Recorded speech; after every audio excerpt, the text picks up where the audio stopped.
If you'd like to make your NFL games a little more interesting, you've come to the right place. It's the Even Money Podcast with Ross Tucker and Steve Fezzik. Yeah, Vegas, baby, Vegas. It is the Even Money Podcast presented by DraftKings Sportsbook. By almost any account, one of the top 5 betting podcasts out there. Google it. Check any ranking. I think we're always in there anytime I see it pop up, which is very encouraging, exciting. We really appreciate all the support. I am merely the facilitator for this program. I'm a former NFL player at Ross Tucker NFL on social media, Twitter, Instagram, Facebook, everything. You can also check out all of our shows. We post the highlight clips to at Ross Tucker Pod on Twitter and Instagram, and certainly the highlight clips of the other shows, youtube.com/Ross Tucker NFL, which is awesome. More and more people are evidently watching us and watching us on the big screen, which is especially scary for me because I'm already filling out this monitor right here with my head. The big screen thought is especially concerning, which is why it's a good time for me to bring in my co-host, Steve Fezzik, because that makes my head smaller because now it's not just me, which is nice. Steve, of course, the only 2-time winner of the Super Bowl of professional football gambling, the Super Contest at the Westgate. Check him out at Fezzik Sports and only at Fezzik Sports. And today it's like my betting world's colliding a little bit because I do a weekly show during the NFL season called Pickswise Playbook with my guy Jared Smith, who you can follow on social media at Jared Lee Smith. He is the lead betting. What's the title there, Jared? Lead betting nerd. You could use that too, for Pickswise. All I know about Jared is he's awesome. I love that he's rocking the Pickswise zip up, and he's a Penn Stater. So yeah. You know what? I'm sure Steve's curious, Jared. How'd you get into the betting world? It's a good question. So I came up through the broadcasting ranks, and then I took so I've always been a gambler since I was a kid. Basically, I've been betting on baseball since I was 16, football a little bit later, like 17 or 18. And then once New Jersey legalized sports wagering in 2018, that's when a lot of the media companies started to cross over, and I got introduced to some people over at Sports Grid, which basically took a fantasy network. They were the fantasy sports network, and they transitioned it into all gambling. And then that was my first job in sports betting media. And then the fine folks at Pickswise scooped me up from there. And here we are doing a show together now, all those months later. It's awesome. Absolutely awesome. Speaking of awesome, Steve, there's been a lot of NFL news the last few days. I'm curious, we don't have the season win totals out yet. They're not out yet, right? I haven't seen them anywhere. They are not. Okay. So all this news, Deshaun Watson, Matt Ryan, Jameis Winston, Mariota, unless you're betting futures, you really weren't able to jump in on it. And I know you don't like needle in the haystack bets, Steve. Did you get in on any division winner bets? I mean, did you get on anything? Because really, the closest thing we have to season win total right now, is it fair to say division winner bet, Steve? Like, what can you action that's not to win the Super Bowl?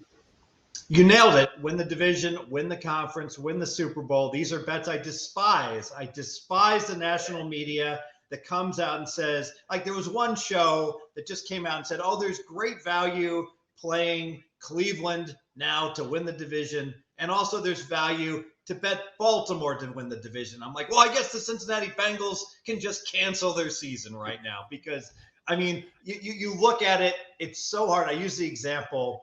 Imagine you go up to a roulette wheel, all right? And you bet like the first column will land 1 through 12, which has a big house edge.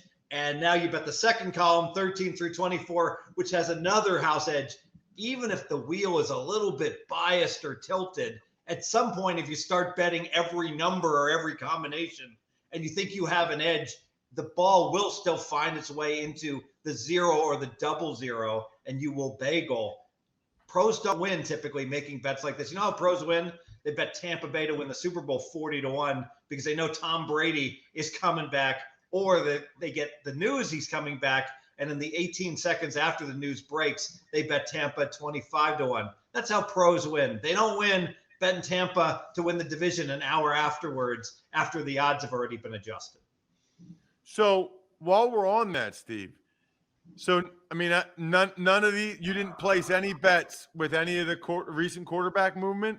I'm sure I did not. I'm sure my buddy, the Hitman, is going to make fun of me because he's at his computer 24/7, and I'm sure he did get some juicy division bets. But you got to get it the second the news breaks, not 5 minutes after, not 20 minutes after, as it breaks.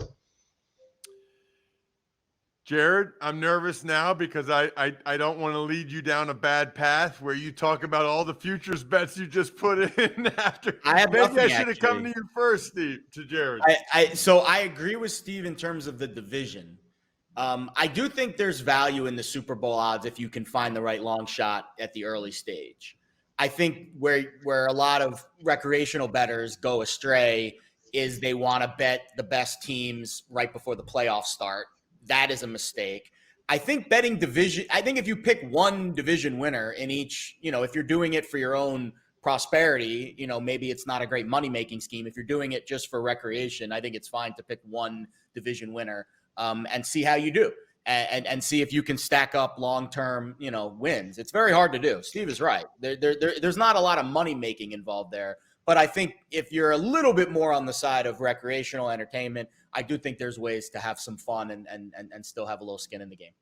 Well, didn't you say, Steve, last week that you actually think the best Super Bowl odds are at the top? Like for a team like Buffalo Bills, that the teams with the tightest odds are actually the ones that there might be some value there.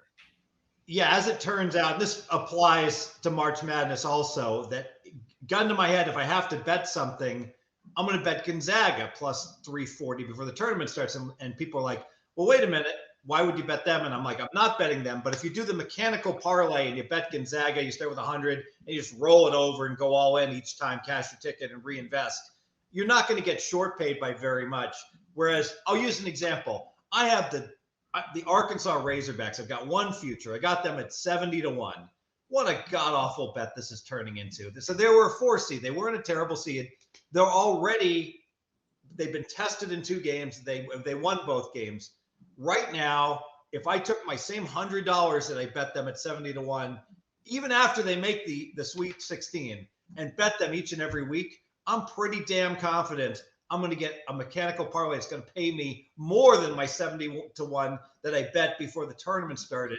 And it just shows how bad these bets can be in terms of, and you hear all the time the media saying, oh, you're just going to earn off that. How am I going to earn off of Arkansas when I've got 70-1? They already made the Sweet 16 and their chance of winning the tournament is like 1% right now. The reason why I like the mechanical parlays is because you can up and down your risk as you go. And that to me is, especially again, I'm assuming most of the audience is not doing this for, big profits. They're doing it to have some skin in the game. I think the mechanical parlays, the money line rollovers, I'm actually writing one of them up for Kansas right now because I think Kansas has a very easy road to make the Final Four. And if you want to do it in more of a shorter term time horizon, they're minus 150 right now to make the Final Four. That's 2 wins. They're minus 340 against Providence on the money line this week. And I'm assuming they're going to be a similar price against either Miami or Iowa State. It kind of works out evenly. But again, in that next round, you could say, you know what? I'm good on Kansas. I want to only put half of the winnings on there. You can up, throttle down your risk accordingly. You're not locked into that price as Steve is with Arkansas. For example, if Steve rolled over the money line 2 straight days, he could say, you know what? I don't really like this matchup against Gonzaga. I want to roll back my risk a little bit. You take a little off the top, you finish even for your bet, and then you can throw in the extra on Arkansas maybe to beat Gonzaga. You get a crazy upset, you can roll it over again. So I think it gives you more flexibility, and that's all we want, right, Ross? We want options as we go to the buffet that is the March Madness betting menu. Ooh, I like that you said buffet because I like athletic greens. Because when I go to a buffet, I don't get any vegetables. Who does? Who gets vegetables at a buffet? I feel guilty sometimes. I get my vegetables in the morning from Athletic Greens. It costs less than $3 a day. There's a reason why professional athletes like me are taking it. 7,000 5-star reviews. To make it easy, Athletic Greens going to give you a free 1-year supply of immune-supporting vitamin D and 5 free travel packs with your first purchase. All you have to do is visit athleticgreens.com/money. Again, that's athleticgreens.com/money to take ownership over your health and pick up the ultimate daily nutritional insurance. Don't eat veggies at a buffet. Drink your veggies with Athletic Greens. All right. I feel like part of my job is to make sure you guys explain certain terms you use for people that are not as familiar. So, Steve, you said mechanical parlay multiple times. I know what that is, but look, we get new listeners every week. Can you explain to them again the mechanical parlay? So the mechanical parlay, you're about to take your little finger and submit on a team to win the tournament at 10-1. All right. Bet $100. Stop. Don't make that bet. Instead, you're going to take your $100 and you're just going to invest on that team to win their first game on the money line. So you can put in your $100. Let's say that they're 2-1. As soon as that ticket cashes, now you've got $300 in your pocket. Then you're going to mechanically do the same thing in the next round and invest in them again to win in the next round. And you're going to keep betting and reinvesting the money line until the tournament is over. You're going to, in almost all cases, wind up with more money at the finish line than you would by just playing one bet on the future. And as Jared mentioned, you'll have the flexibility. What happens if your point guard gets injured? What happens if your car breaks down and you suddenly have bills and the like? You now have the flexibility to not have to continue to invest in that team going forward. Here's the other thing. You talked about people that make futures bets, and you said some people in the media say you can earn off of that. What do you mean by that, Steve? Well, what the media is saying is that if you bet one of these long shots and they make the Final Four, well, then you can turn right around and bet on their opponents to go ahead and beat that team. And if you're sitting on a 100-1 ticket, obviously you can basically lock in a profit by hedging. The easiest hedges in the finals. So let's say you had a team at 50-1 and they were a 2-1 underdog in that game. Well, then you could bet Gonzaga minus 220. And if you had 100 to win 5,000, for instance, you could go ahead and risk 2,500 on their opponent to win the game to make 1,200 or whatever it is and lock in a profit. The problem with that is, well, of course, if you take a long shot and they make the finals, you're in a great position and you lock in a profit. But there's all the other times that team you bet, Tennessee, Kentucky, etc., has already been eliminated in the first or second round. Auburn, and they're nowhere to be found. So when you add it all up, you're still playing at a big disadvantage against the books. It sounds clever. It's not clever. And in fact, you wonder if some of these sports books aren't getting kickbacks from some of these experts recommending such bets. Jared, I know you have 3 bets you really like, 3 picks for the Sweet 16 you really like. We're going to get to that, I promise. But I did want to get some of the notes. That's one of the things that's cool about Pickswise. And you can explain, by the way, just the information that Pickswise has, which is really valuable. So first, talk to the information that you get from Pickswise, and then give us the information that you find interesting. Yeah, so we do usually, me personally, I'll do a weekly column in football season. We'll give out picks. We'll do more, stats and trends and try to paint a picture of what's happening in the sports world that week, in the NFL world. A little bit slower during the college basketball and then the summer months. But we will do weekly columns, of course, for baseball. And then when we get into March Madness, which we're knee deep in now, I'll have a column dropping on Thursday night, Thursday morning, before the Sweet 16. So you guys can get up to speed on everything. And basically what we did is just kind of aggregated a lot of the results from the tournament so far so we can, again, paint that picture. Favorites went 36-16 straight up, but the underdogs actually covered more, 28-24. So that's about 53, almost 54% against the spread. So favorites winning, but underdogs still holding their own. And of course, the interesting note, 12 underdogs covered, but didn't win, which is about 20-25% of the games, which holds true to what we've seen in the NFL in years past. And I'm sure Steve can speak to this. About 8 out of 10 times when the favorite wins the game, they also cover the spread. So we are seeing some correlations there with favorites who fail to cover but still win the game. It's about 8 out of 10 times they will indeed cover the number. So keep that in mind if you're a little scared to bet Kansas or maybe Purdue laying all those points against their opponents this week. About 8 out of 10 times, if the favorite wins the game, they will also cover the spread. And I think that trend certainly holds true. Conference trends are also interesting. Going into the tournament, guys, I thought the ACC was down. They've got the best mark against the spread, 8-2 so far. SEC on the other side of the coin, I was very high on the SEC. Kentucky, Tennessee, 2-7 against the number, which is really bad. But the worst is the Mountain West. 4 games, 4 losses straight up, 4 losses against the spread. And the Mountain West, I can't explain it. Maybe Steve can because he's got better numbers than me. 9 straight tourney losses against the number for this conference. They haven't won a game in the tournament since Nevada made that run to the Elite Eight a few years ago. So I can't explain the Mountain West because their numbers analytically were really good this year. They had 4 teams in the tournament, 3 of them at larges, but didn't obviously pan out with their results last week. I think the entire West Coast got overvalued. So if you look at the major West Coast conferences playing non-West teams in the Big Dance, one game is covered. St. Mary's beat an Indiana team that was completely physically exhausted, carrying heavy fatigue. There's not been one other cover. No one from the Pac-12 is covered. UCLA, well, they beat St. Mary's, both in the West. You mentioned, Jared, that the Mountain West completely crapped out. West Coast Conference completely crapped out. So I'm going to make the case, especially with COVID, less travel, during the non-conference schedule, those teams tended to stay in the West. The West across the board is overvalued. I don't want any part of any team in the West going forward. So I'm glad you said that, Steve, and I'm glad you brought this up, Jared, because that was going to be my question. Oh, we know what the ACC's record is.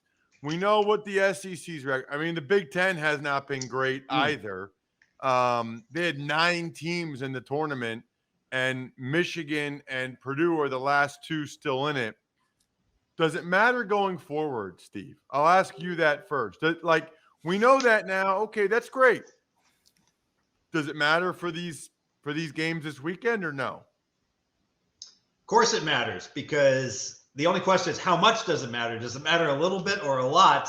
When the Big 12 starts the tournament and they go 6-0 straight up and against the spread with an against the spread margin of 14 points, Big 12's better than we thought they were. I mean, the Pac-12 is not as good as we thought they were. Certainly the SEC, it would be a leap of faith to say that this is a small sample and random variance when you're watching their 1, their 2, their 1, their 2, and their 3 seeds all go down, not making the Sweet 16. How you feeling about Arkansas? Well, I have an Arkansas futures, and I'm feeling what's that? The movie Blind Date, where the really pretty gal says, "I feel shitty." Yeah. Morning when she's totally hungover. That's how I feel about Arkansas. So that's something we absolutely take into account. It's just a matter of how much we take into it. Jared, do you agree?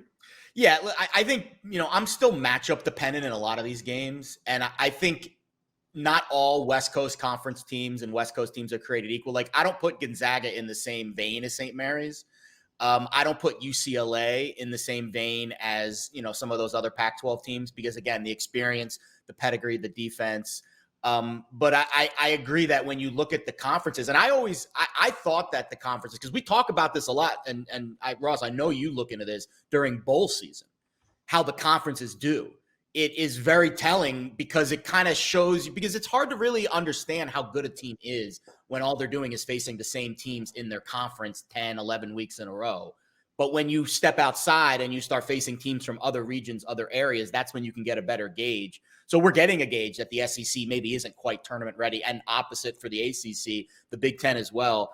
I still believe in Gonzaga and UCLA. I don't know how far they'll go, but I still think that they're a little bit maybe different profile, different makeup than some of those other West Coast Conference teams that we've discussed. All right, so speaking of that, let's get to your picks because I know you got 3 that you really like. So you give one pick at a time, and then we'll get Steve's thoughts on it, Jared. So I think that at the top, I have to take Texas Tech over Duke. And I know Duke is going to be getting all the public love. They've got the narrative of Coach K. I think at their core, top to bottom, they have better players. But I think Texas Tech's a better team. And the defensive efficiency being tops in the nation is huge. I think the narrative coming in, Texas Tech barely got by Notre Dame, who was also road weary, 3rd game in 5 days. And Duke, I know it was a miraculous cover, but they still covered and they kind of sprinted through the finish line against Michigan State. And I think that's going to skew the optics in this game enough in my favor to where I'm going to get a favorable number on Texas Tech. And even though the public is hammering the Red Raiders early, we are still seeing a little bit of line movement towards Texas Tech. So I think Texas Tech on the money line, depending on what the price is, -110, -120, somewhere in that range, that's where I will play it. I think the road ends for Coach K in the Sweet 16. By the way, let me say one thing, Steve, before you chime in. I forget his name. I think it's Santos maybe for Texas Tech. That kid is the best defensive player. He had 3 blocks in the last minute and a half of that game that were all sick. That kid was amazing. Steve, your thoughts on that? Is Duke like a Cowboys type public team that you wait till right when the tip because people are going to put all the money in for sentimental Coach K? Unfortunately, well, yes, but unfortunately, this isn't the NFL where bad bettors are betting tens of thousands of dollars on the wrong side. First of all, I fully endorse Jared's pick. I really like it. Duke is overrated, clearly. And I'm on Texas Tech. I actually somewhat disagree where you're saying, well, this is why we're getting value on Texas Tech. Well, Duke's a 2 seed, and they're the underdog. So to use the movie Wall Street, the word is out on this game. Your Union boys are talking, and Texas Tech is the play. But that doesn't mean it's not correct here. Let me give you a stat here also. Duke doesn't travel well. The thought is that Duke is ultra popular.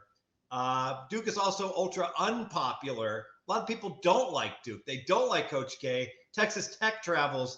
I will say on the West Coast here in San Francisco, this will be a very pro Texas Tech. All of the fans that don't have a dog in the fight are going to root against Duke, I believe. I've got some numbers to back this up. Duke, 5 times they played on the West Coast. They're 0-5. They've never won under Coach K, an NCAA tournament game, West Coast, and they've lost those games on an average by 8 points. Yeah, I'm on Texas Tech. Ooh, all right. What's your next one, Jared? All right, I'll take the underdog Houston Cougars, who I don't believe should be underdogs, on the money line against Arizona. All of the analytics say that Arizona is behind Houston. Torvik's got them a few spots behind. It's a little closer in the KenPom ratings. But I think when you look at this Houston team, I think if you look at the eye test of the teams that played in this region, I think Houston's looked the best so far. Arizona struggled against Wright State. They didn't cover. They couldn't stop a lick, even though Wright State was playing their second game in 3 nights. And TCU probably gave more effort in that game than Arizona. And Arizona won because of talent. And I don't think that's going to be the case with Houston because Houston gives max effort and they have a lot more talent than TCU, especially offensively and especially defensively. I think Taze Moore is a very interesting most outstanding player candidate at around 50-1. I know we don't love the futures market, but if Houston gets into the Final Four, if they can get into the championship game, they're not rated very high right now. And I think the numbers on the Cougars in the futures market are a little light because they're a 5 seed and they don't deserve to be a 5 seed. So I'll take the underdog Cougars on the money line over Arizona. I got +110. Steve? Yeah, fully endorse it. There's still a couple of +2s out there. I would bet that. It will be a significant home field advantage for Houston here, playing in San Antonio. So the crowd, and again, the neutral fans in attendance, I'm sure, are going to go ahead and why not back the team from their state. Arizona has not looked good. And, one thing also, I don't think we're going to be having a situation like we did in the TCU game where we got 5 guys playing 8 guys, because after getting every call, and call me a conspiracy theorist here, after Arizona got handed a game to them by the refs against TCU, I would be very surprised if a memo doesn't go out to the refereeing squad reminding them to be sure to ref the game fairly, meaning don't give the number 1 seed every call under the sun, because they're already under scrutiny from the last game. From that, Houston wins this game. Last one, Jared? Yeah, this is the one I would say I like the least because of the injury concerns for UCLA and their best player, Jaquez. But I think this is a good spot to fade UNC. This Tar Heels team has been incredibly volatile this season, and now they're catching 2.5 points in a spot where everyone just saw them drop 95 on Baylor, 93 on Marquette. I mean, they have scored a lot of points in 2 games. They've made 24 threes. They're plus 24 on the glass. Their numbers just don't add up to that this year. And maybe they've figured out a new gear and they're going to continue to play above what their season numbers and their season averages have been. But I think this is a good fade spot for the Tar Heels. And I think the fact that UCLA is still favored in this game by over 2 points, so almost 2 possessions. I think it kind of shows you that the Bruins are the better team, and UNC's maybe played a little bit ahead of their skis over the last couple games. So I don't love this because of the injury to Jaquez, and I'm sure this is the one that Steve won't like, but I'll take UCLA on the money line against UNC. Steve? Yep, hate it. You know what? We got to get Dr. Chow on to discuss injuries like this. So UCLA has their 2 best players, right? They're both injured. John Juzang is not 100%. Yeah. Jaquez isn't going to be close to 100%. I just talked about the West Coast. The entire West Coast stinks and is overrated. And now they got to play in Philly against North Carolina. So they're on the road essentially as well. UCLA overvalued from the tournament run last year. Now, directionally, I actually agreed with everything Jared said about North Carolina being overrated. The problem is now I have UCLA because of their injuries even more overrated. I got bet against. Where's the game? It's on the East Coast. I'll take North Carolina. That's fair. Speaking, by the way, of injuries, next week on the show, we're going to have my guy, Dr. David Chow at Pro Football Doc on Twitter. And what's that? He's the best. He actually, you do a good job of telling which guys are going to play. Sadly, I think he does a better job. Oh, no, he's the best. You're really good at it, though. His is based on medical. Mine is entirely based on what the coaches say. And that's my knowledge of their injury. I'm like, that guy's not playing. Like, I can just tell by the stupid coaches and the way they go about it. Dr. Chow actually looks at the video and is like, yeah, he's not going to play. I wonder if he's doing March Madness stuff. He does. If you ask him, I bet he will. I would be curious what his thoughts are on Jaquez, because that injury. Yeah, he usually just does pro sports for the most part. We've got some NFL draft stuff up already that we'll have to ask him about next week. Steve, do you have any other plays? Do you have any that you really like? I'll go ahead and go against Duke. I think we got consensus here. And Texas Tech is Jared and I's, if I may, best bet for the week. Agreed. Totally agree. That was the one. So I wrote up a 3-star. We call them 3-star plays on Pickswise. That's my 3-star play of the week. Texas Tech on the money line. I got minus 110. I think, and Steve, it's kind of funny because I don't want to say reverse line movement because it's really hard to quantify that in college hoops. But it did feel a little bit reverse line movement when that line opened and it immediately jumped towards Tech, because I knew all the action was going to be on Duke. So maybe we'll get 5 cents better. I don't know, but I locked it in at minus 110. All right, here's my play of the weekend. Funding your DraftKings account with cash. Just sign up in the DraftKings Sportsbook app, select Fund with Cash in the payment section, and get a digital barcode. Then you take your cash and barcode to any one of thousands of participating stores. Here's what's even better. DraftKings gift cards. Jared gets everybody he knows DraftKings gift cards. His girlfriend, his mom, his grandma. DraftKings gift card. Done and done. Just visit DraftKingsGiftCard.com to find a participating store near you. He is at Jared Lee Smith on Twitter. He is at Fezzik Sports. I am merely at Ross Tucker NFL. And we just gave you all kinds of picks, bets, info. That was awesome. Good luck, everybody. Hope you guys win some money. Thanks for listening to the Even Money Podcast. Make sure to also subscribe to the Ross Tucker Football Podcast, the Fantasy Feast, Business of Sports, and the College Draft. All available at Apple Podcasts, rosstucker.com, or wherever podcasts can be found. A lot of times on the show, I mentioned DraftKings. Here's what you need to know. You got to be 21 or older, New Jersey, Indiana, or Pennsylvania only. New customers only. Restrictions apply. See DraftKings.com/sportsbook for details. Gambling problem, call 1-800-GAMBLER, or in Indiana, 1-800-9-WITH-IT. By the way, if what I was talking about included a deposit bonus, doesn't always, sometimes it does. Deposit bonus requires 25 times playthrough, and deposit bonuses are paid out in site credit.